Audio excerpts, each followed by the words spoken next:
ke Eco Park. Kita boleh lepas naik bot. Hari kedua di Penang. Tugas kita pada hari ni masih belum selesai. Ini macam kawasan paya lah. Alright. Cantik lah tempat ni.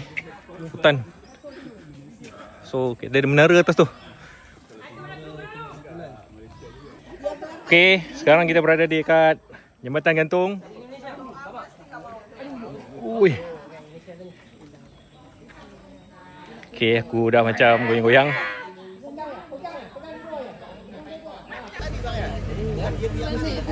Selalu kena banjir lah sini.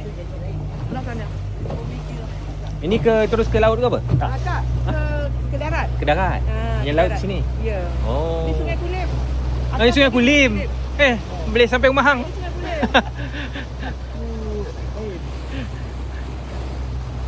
Okay, sekarang kita berada kat mana? Di Dusun Durian Pantai Aceh, negeri Pulau Pinang. Tak excited langsung. Okey guys, sekarang kami berada di balik pulau kita nak makan durian. Kebun durian di mana kita boleh makan durian. Okay, nama tempatnya Wong Durian Tree. Hijau tambah motong dah tambah durian. Duri hitam. Jadi duri hitam. Sedap sedap. Ini awak nam dam.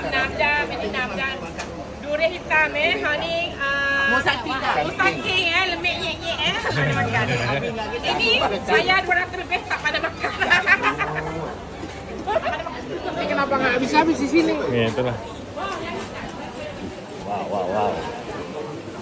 Nice. Besar tempat ni.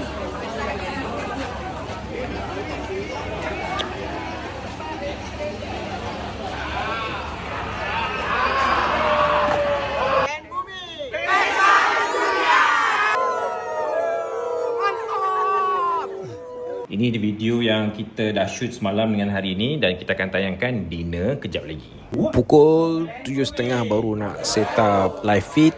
Wishang tak sempat, mana yang done je aku rekod. Madam Malati. Malam ni persembahan kebudayaan orang-orang di Penang. Ada Korea, ada lagu Melayu dan lain-lain.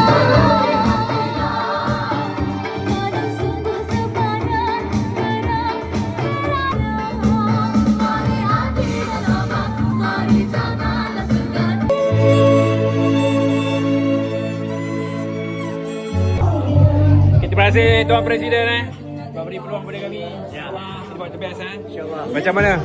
Terbaik. Terbaik, Kami puas hati dengan video yang dibuat. InsyaAllah nanti kita jemput lagi. Okey.